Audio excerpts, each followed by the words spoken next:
ఈరోజు మధ్య అన్ని బ్యాచెస్ తాలూకా ప్రతినిధులతో కూడా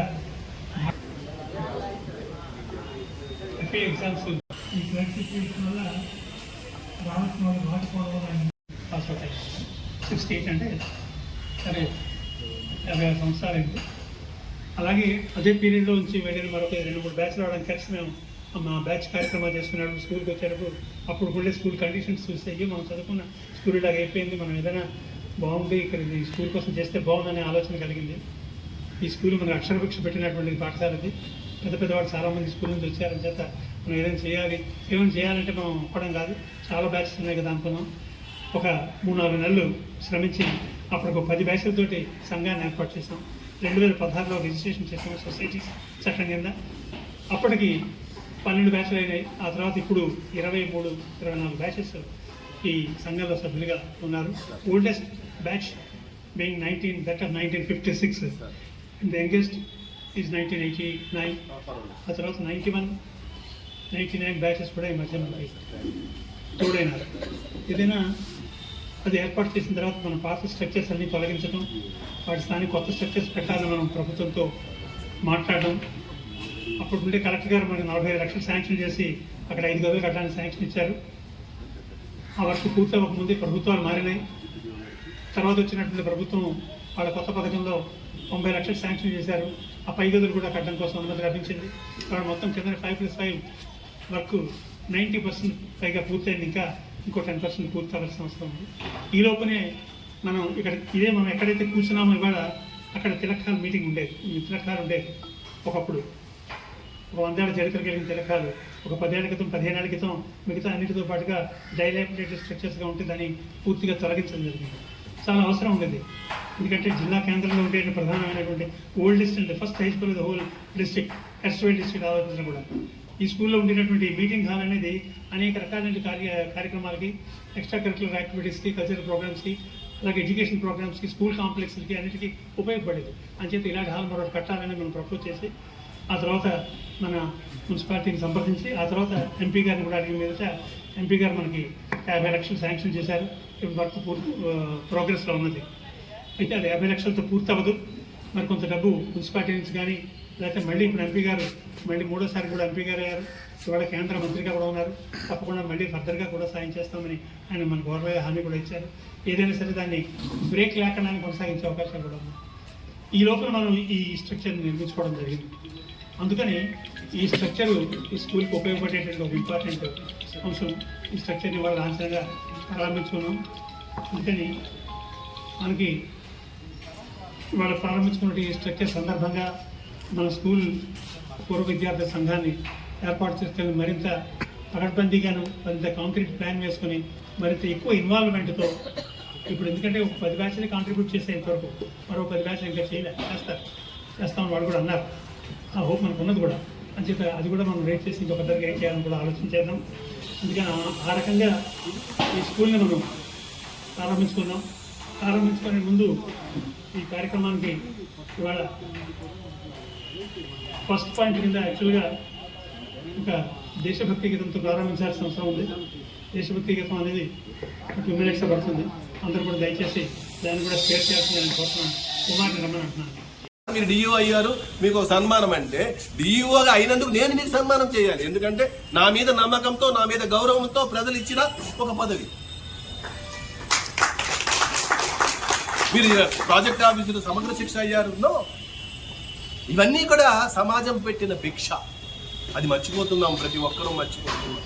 తిరిగి వాళ్ళని చేతులు కట్టుకుని నిలబడుతున్నారు మన దగ్గర నిలబడటం ఏంటి? మనకి వాళ్ళు ఇచ్చిన ఆ పదవి వల్ల అక్కడికి ఆ స్థానం. నా స్కూల్కి నేను డిఈఓగా వెళితే, నేను చదువుకున్న స్కూల్కి డిఈఓగా వెళితే నాకు వచ్చిన ఆ పులకరింత 12,000 మందికి నేను ఇప్పుడు నాయకుడినండి. 12,000 మంది మేధావులకు నాయకుడిని, మామూలు నాయకుడిని కాను నేను. నా ఇంట్లో మా ఆవిడతో నేను చెప్తూ ఉంటే అన్నెందుకు ఆవిడికి ఆ రకమైన ఇది రావాలి. ఏంట్లే ఈ మామూలు ఉద్యోగాలు కావివి. 12 మంది అత్యంత అద్భుతమైన వ్యక్తులు, నిష్ణాతులైన సబ్జెక్ట్ ఉన్న వాళ్ళు ఉన్నారు, నిష్ణాతులైన అనుభవాలు ఉన్న వాళ్ళు ఉన్నారు. వాళ్ళందరికీ కూడా నాయకత్వం వహించారు. కానీ ప్రస్తుతం ఉన్న పరిస్థితులు ఉన్నాయి. అక్కడ చూడండి, ఆ బీరువాలు చూడండి, ఆ బీరువాలు చూస్తుంటే యాంటిక్స్ అంటారు వాటిని, మీ అందరికీ తెలిసిందే. ఆ పురాతనం అంటే దీని తాలూకు చరిత్రను చెబుతాయి అవి. ఇక్కడ ఆ తిలకాలు కూడా ఆ చరిత్రను చెప్పేది. ఇప్పుడు ఆ రూమ్లో కూడా, హెడ్ మాస్టర్ రూమ్లో కూడా నేను చాలాసార్లు వెళ్ళినప్పుడు అక్కడ చూశాను ఎలాంటి బీరువాలు ఉంటాయో. అద్భుతమైన నగిషీలు, అద్భుతమైన కలప, అద్భుతమైన పిల్లలు, అద్భుతమైన సంపద బయటకు వచ్చేది. ఈరోజు బీరువాలు ఎలా ఉన్నాయో, నిర్మాణాలు ఎలా ఉన్నాయో, పిల్లలు కూడా అలానే ఉన్నారు. ఎన్నాళ్ళు ఉంటాయి నిర్మాణాలు, ఈరోజు కట్టిన నిర్మాణాలు. దాని లైఫ్ అట ఏముందండి. మామూలుగా కార్పొరేటర్లు అంట, నేను ఇల్లు కడుతున్నప్పుడు అన్ని నేర్చుకొని ఇల్లు కట్టుకున్నాను. అసలు ఇంజనీరింగ్ గురించి ఏంటంటే అన్ని నేర్చుకున్నాను. ఎలా ఇచ్చేయాలి, ఏంటేంటి జాగ్రత్తలు తీసుకోవాలి, పాయింటింగ్ అంటే ఏంటి, అసలు ఈ కలపడం ఏంటి, అవన్నీ నేర్చుకొని అందులోకి వెళ్ళాను. ఆ తర్వాత ఈ ప్రాజెక్ట్ ఆఫీసర్కి వచ్చినప్పుడు కూడా అది నాకు ఇది జ్ఞానం ఉపయోగపడింది. అది ఎక్కడో విన్నాను, 10 సంవత్సరాలు ఉంటే చాలంట ఆ కార్పొరేటివ్లో.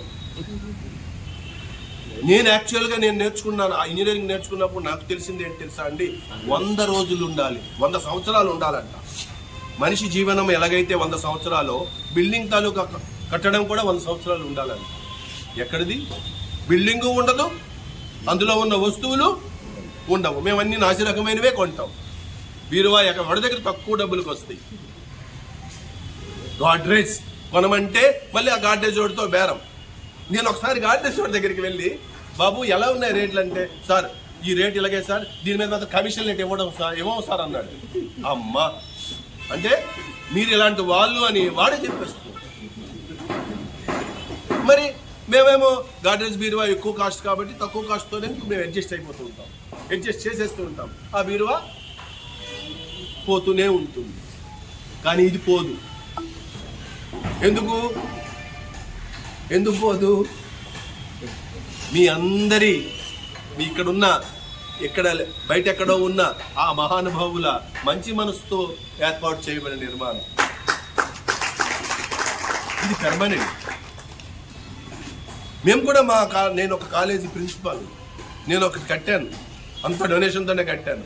బహుశా మొత్తం వెళ్ళిపోయినా అది మాత్రం వెళ్ళదు, సునామీ వచ్చినా వెళ్ళదు. ఎందుకంటే ప్రతి చిన్న చిన్న అంశాలు కూడా నేను చూసుకొని దగ్గరుండి ఎంత లోతులో వేయాలి, ఎంత పైకి చేయాలి, ఎంత దృఢంగా చేయాలి, కొద్దిగా ఎక్స్ట్రా అయిపోతుంది 10%. ఇప్పుడు నా ఇంటికి నాకు పునాది బాగోలేదని నేను లోపలికి వెళ్ళగలనానండి? పునాదిని నేను మళ్ళీ గట్టి చేయగలనా? నిర్మాణాన్ని కావాలంటే నేను మార్పు చేయగలను. ఈ పిల్లల పునాదులు పోతున్నాయి, అందుకే FLN అని అన్నారు. మిమ్మల్ని నేను కోరేది ఒకటే, ఈ సాయంకాలం పూట మిమ్మల్ని కోరేది, పిల్లల దగ్గర కాసేపు గడుపుతూ ఉండండి, పిల్లలతో మాట్లాడండి. ఈ పిల్లలతో మాట్లాడితే మీ తాలూకా విలువలు కొన్ని వాళ్ళ దగ్గరికి వెళ్తాయి. చాలా తక్కువ ఉన్నాయి. ఒక 5 సంవత్సరాల తర్వాత నేను ఛాలెంజ్ చేస్తున్నాను, టీచర్ క్లాస్ రూమ్లో పాఠాలు చెప్పలేడు గ్యారంటీ. ఎందుకని? అక్కడ ఉన్న పరిస్థితులు అలా ఉన్నాయి.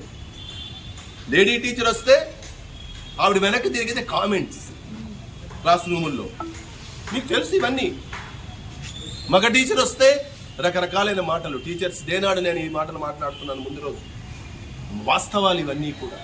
బాధ అనిపిస్తూ ఉంటుంది. చివరి 11 నెలలు నా సర్వీస్ ఇంకా ఉంది. 40 సంవత్సరాలు చేశాను ఈ డిపార్ట్మెంట్లో. అన్ని ఎత్తుపల్లాలన్నీ చూశాను. అత్యద్భుతమైన బంగారు రోజులు చూశాను. ఈరోజు రాతి యుగపు, మధ్యలో లోహ యుగం కూడా అయిపోయాయి, రాతి యుగపు రోజులు చూస్తూ ఉన్నాను. రెండు పక్కల శ్రీనివాసరావు గారు సార్ మీరు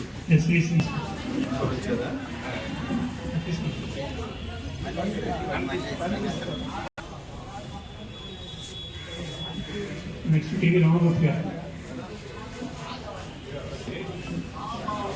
నెక్స్ట్ ఆదిత్య విషయ్,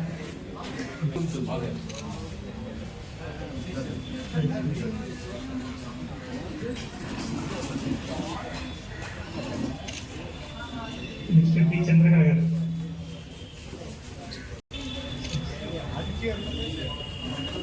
చరణ శ్రీనివాస్ గారు, నెక్స్ట్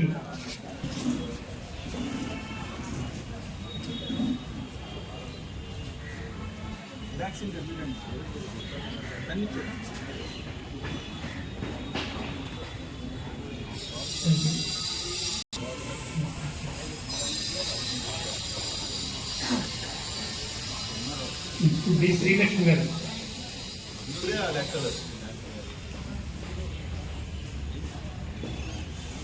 బి శ్రీకాంత్ గారు.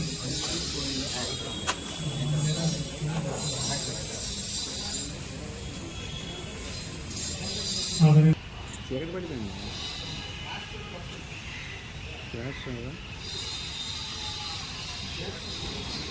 గ్యాస్ రాదు.